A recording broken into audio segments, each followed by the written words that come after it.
What's the story, Morning Glory? What is the word, Hummingbird? Thank you so much for clicking on my channel and for joining me for this review of 90 Day Fiancé Happily Ever After Season 9, Episode 5. There's no place like home. So let's talk about Jasmine and Gino. So Gino's hanging out with his cousin, Dana, and Dana's wife, Michelle. And Gino tells them about his suspicions that Jasmine was seeing Matt and had something going on with Matt way before she ever brought up the open marriage. So he believes that Jasmine was cheating on him way before, like months and months before she ever brought up the whole open marriage thing. Michelle does not believe that Jasmine was cheating on Gino. Michelle says that she's hung out with Jasmine and Matt, and Jasmine has confessed her love for Gino in front of Matt. So I guess this is Michelle trying to say that that Jasmine has no feelings for Matt, never had any feelings for Matt, and that her heart has always been with Gino. I don't believe that. I don't know if what Gino is saying is 100% true because he's just going off of assumptions and his own suspicions. Who knows what the true facts are? But I don't believe that there was nothing going on between Matt and Jasmine. Um, and that they only started their intimate relationship after she got permission from Gino to have an open marriage. I don't believe that. I think that Jasmine and Matt were having romantic feelings for each other way before she brought up the whole open marriage thing, way before they were ever on the last resort. I think that there was that sexual attraction there. And I think that Jasmine was just trying to find a way for her to openly be able to see Matt because Jasmine doesn't drive. So it's not like she can hop in the car and tell Gino, hey, I'm going to go to Starbucks real quick and then have a little secret rendezvous with Matt. She doesn't drive. And it would have been too suspicious for Matt to always have to pick her up from the house that she shares with Gino to spend time with her. So in order for them to be together without having to sneak around because she really couldn't sneak around without, looking suspicious, she brought up this whole let's have an open marriage thing because you can't satisfy me intimately. And oh, by the way, I already have somebody in mind. His name is Matt and I work out with him. Everything is just a little bit too convenient, fitting a little bit too perfectly for it to not be something that she had planned and plotted and manipulated. So I do believe that her and Matt had a thing for each other from way back. And I think that the open marriage thing was just um, a way for them to be able to see each other because Jasmine is not able to sneak around because Jasmine doesn't have a car, Jasmine doesn't drive. And like I said before, it would have been too suspicious for Matt to always be showing up at their home to pick her up. You know what I mean? So I do believe Gino. I don't know. I do believe Gino. Let me just leave it at that. I believe Gino. I think they started their thing from way back, and the open marriage thing was just a cover up of their infidelity. But Michelle's like, no, Jasmine, I don't believe that Jasmine was cheating on Gina. Okay, girl. So Jasmine talks about how much. So Michelle is telling Gino that Jasmine talks about how much she loves you in front of Matt because Michelle and Dana hang out with Jasmine and Matt. And I was like, why is Michelle and Dana hanging out with Jasmine and Matt? Like like a couple's date. Like they're on a couple's date because I thought that Matt had one purpose, which was to satisfy Jasmine when she needed it to be satisfied. Why are y'all hanging out in a social setting with members of Gino's family? Like y'all are just one big happy family or just one big, happy group of friends. Like why would if Gino is like okay with her having a boyfriend or her having this man on the side to satisfy her needs when he can't, okay, fine. I mean, reluctantly he agreed to that, but hanging out with his relatives, like, would Gino really be okay with that? Like, that was really odd to me. That was really odd to me when Michelle says, "Yeah, we hang out with Jasmine and Matt, and Jasmine has no problem confessing her love to you, or confessing her love for you in front of Matt." Anywho, that was just bizarre. So I thought that, like, I'll put here in my notes, I thought that Matt was only there to satisfy her sexual needs. Like, why are you hanging out with him socially? If he's only you're supposed to be only meeting up in the bedroom or in hotels or motels. Why are you hanging out with his family like that? Moving on. So Jasmine and Matt, they're getting their mani pedis done together. And Jasmine is telling Matt that Gino had called her. and that he wants to meet up with her. And that when they were talking on the phone, he was a lot calmer, he was a lot nicer, and she does want to meet up with him. Now, Matt gets upset because Matt's like, I don't know why you keep on giving this guy chance after chance after chance. This guy's a jerk. He's no good for you. Did you forget how he left you out in the rain with your clothes on the ground getting wet? Like, why would you even entertain this guy again? And so Jasmine tells Matt that, well, that's my husband and we're trying to work things out. And you're just my friend. He's my husband. You're just a friend. And my husband, I will always pick my husband over a friend every single time. So she continues to pretend that she really wants to get back with Gino, which I know she doesn't want to get back with Gino because she had a baby with another man. So yeah, I don't believe that Jasmine is hanging on to hope that her and Gino are going to be getting back together. She has no interest with reconciling with Gino. It's just all a ruse. It's just all a show. It's just all an act. So Jasmine and Gino, they finally do meet up again. When they get together at this bar, they're talking and whatever, and they're reminiscing about the good old days when they used to work out together. They're laughing a little bit. And Gino admits that, he probably brought up the whole divorce thing a little bit too soon. He was, really getting excited and upset with her. So when he brought up the whole thing about getting a divorce, maybe he kind of like rushed that. So he kind of regrets bringing up the D word. Gino asks, why are you still living with Matt after 4 months? And Jasmine says, well, she can't afford to move out. True enough, because I don't think Jasmine is working. So yeah, I can see that. How, like, why would he ask her, why are you still living with Matt after 4 months? Like, where do you expect her to go? You don't want her back. The only other place that I can think of is her staying with friends, if she has any in Michigan, or her staying with some of Gino's relatives, Matt and Michelle. I mean, not Matt and Michelle, Dana and Michelle, or whoever. They love her so damn much. I don't know why they couldn't let her have a room in their home. I don't know.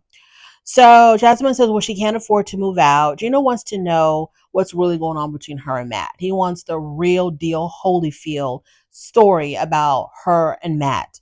And Jasmine says, we're just roommates. And Gino asks if they're having sex. And Jasmine is like, duh, yeah, of course. So which one is it, Jasmine? Are y'all just roommates or are y'all something more? I don't understand why we're playing these games. Like I said, she has a baby with Matt now. And like, why are we playing these games? You want to be with Matt. You don't want to be with Gino. Gino wants to be with Natalie or anybody else other than you. Why are we playing these games? Why are we pretending that y'all are trying to figure things out? Or pretending that Jasmine really wants to get back with Gino and still holding a flame for Gino. Like, why are we playing these games?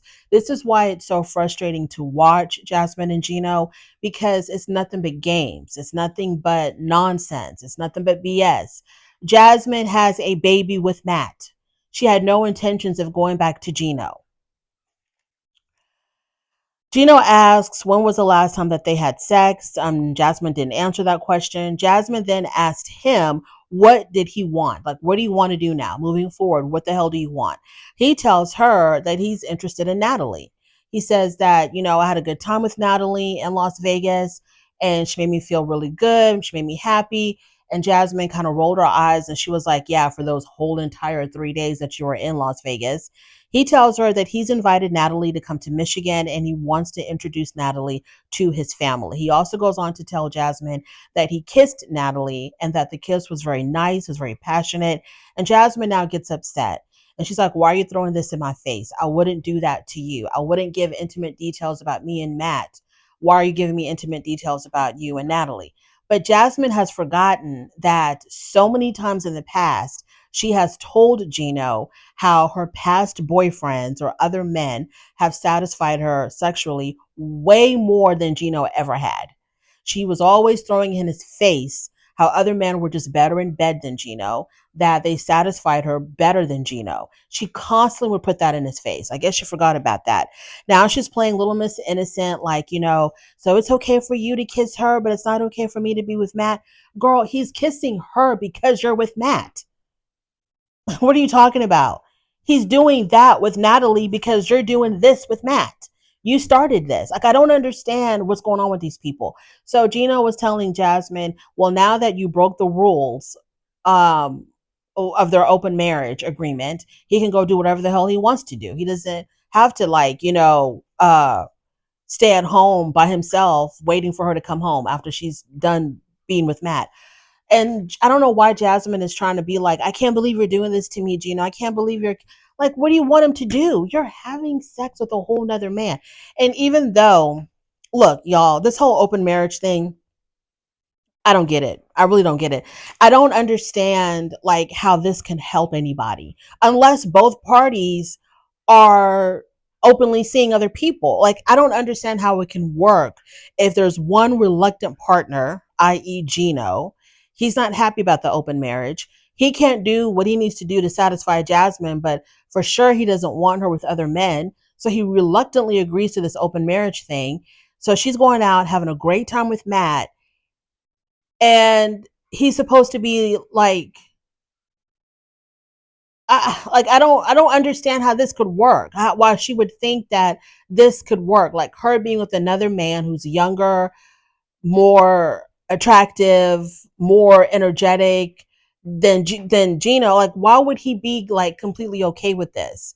And I just don't understand. The whole open marriage thing to me would only work if both parties are like, okay, we're going to go do our own thing when we feel like it, and then we're going to come back together when we feel like it. Not, I'm going to go run wild, I'm going to go run the streets and go be with every single Tom, Dick, and Harry, and then I'm going to come back home to you when I feel like it. And then you're going to stay home waiting for me. Like, that doesn't make any sense. Let's move on to Tiger Lily and Adnan. So they have finally moved out of the hotel and into their log cabin. And Adnan is loving it. He loves the log cabin, which is good. So they meet up with Tiger Lily's dad and her stepmom at this barbecue joint.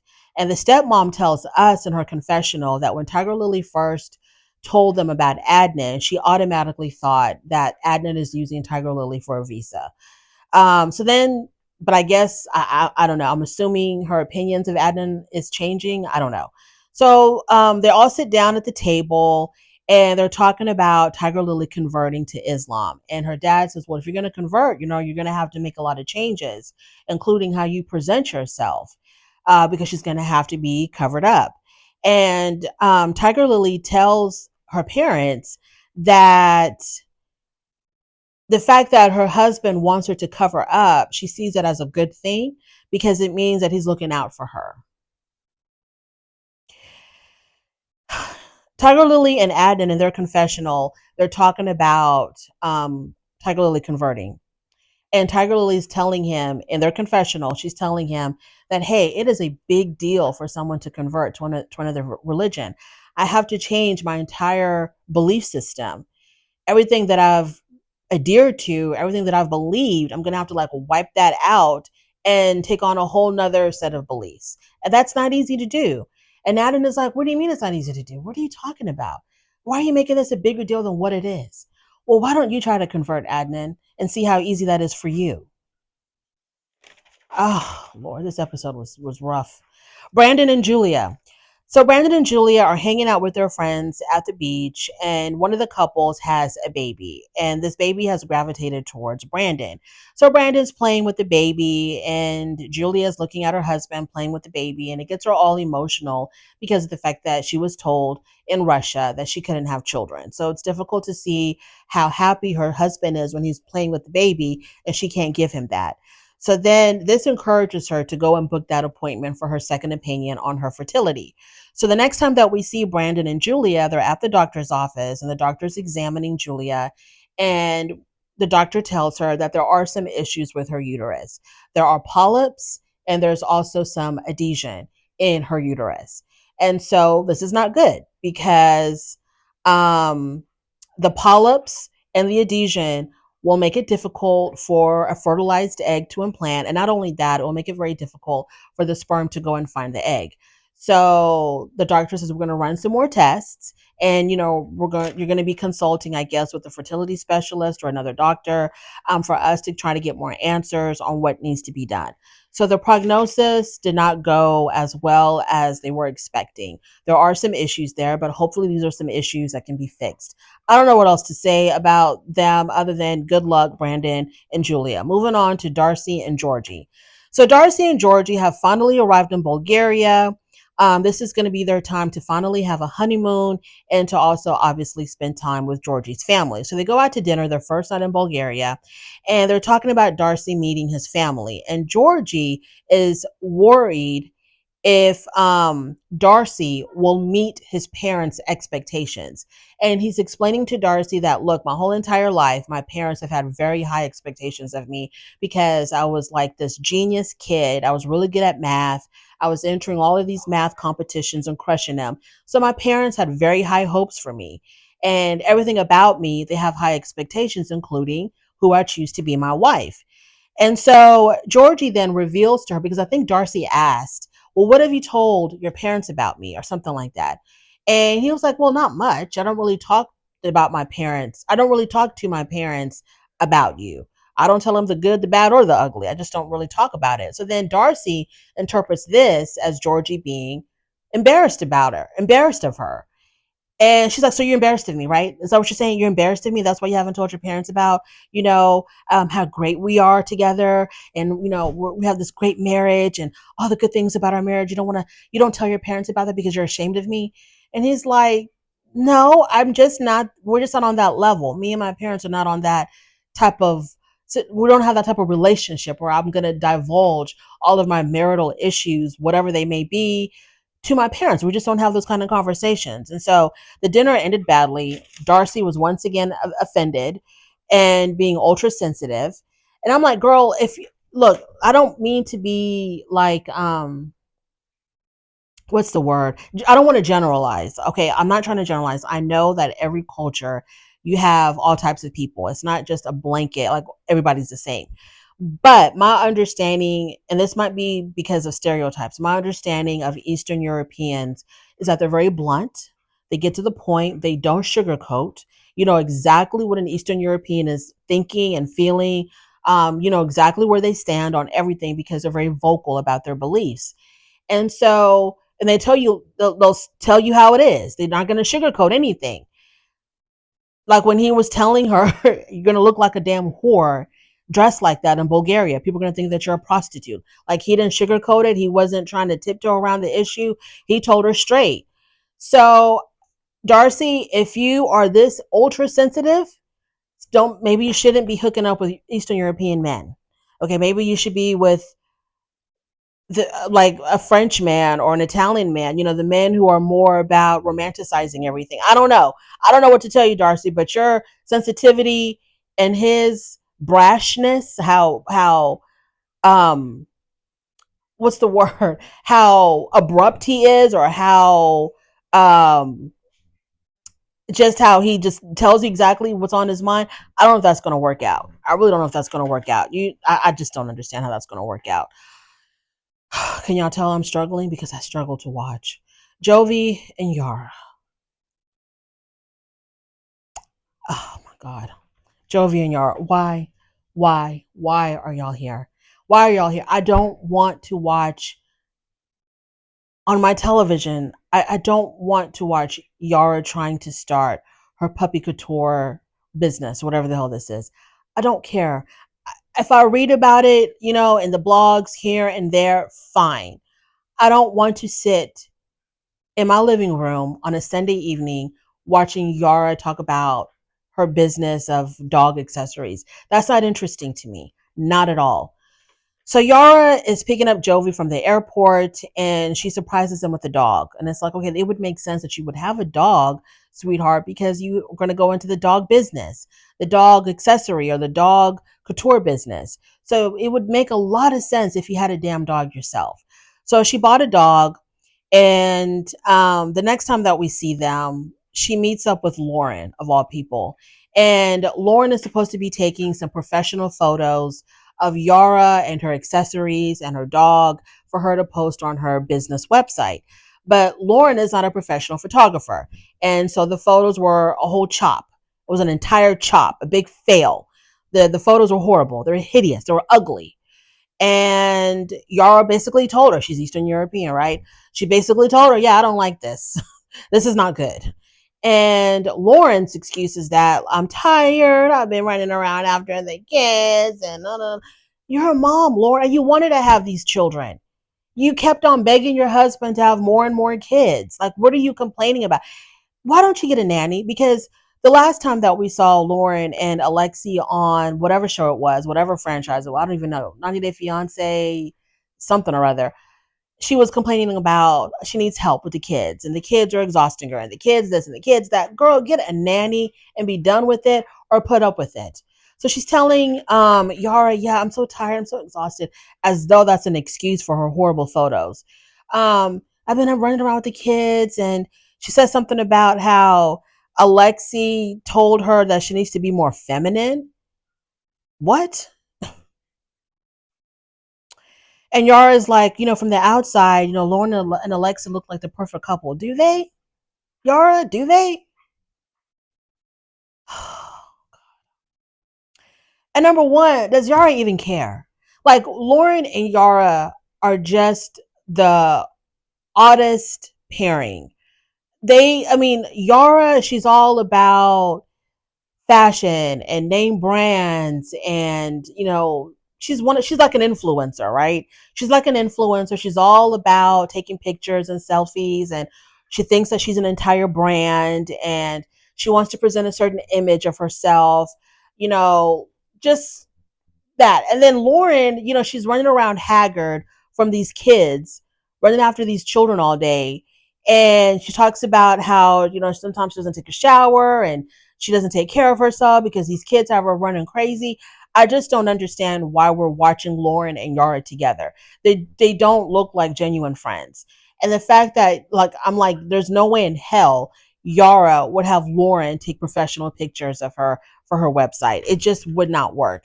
There was one particular pose that Lauren wanted her to do, and it made no sense. Initially, Yara had crossed her legs, very ladylike, holding her bag and her little dog, looking really cute. And then Lauren tells her, "No, why don't you uncross your legs?" And then she wanted her to angle those long giraffe legs in some kind of awkward angle. Um, and Yara was like, I look like a spider. Like, my legs are going all kinds of different directions. Like, what's going on here? And Lauren took a picture of that and thought that it was going to be cute. And it's just like, I don't understand. I don't get it. I'm lost. I'm so confused. And I have nothing else to say. Y'all, I apologize for this horrible review. I know it's all over the place. I couldn't find my words. I never can when the camera's on. When I'm filming, my words escape me. Um, I apologize. Thank you so much for watching. On your way out, please don't forget to rate the video if you like this content, subscribe to my channel, and I'll definitely talk to you later. Bye.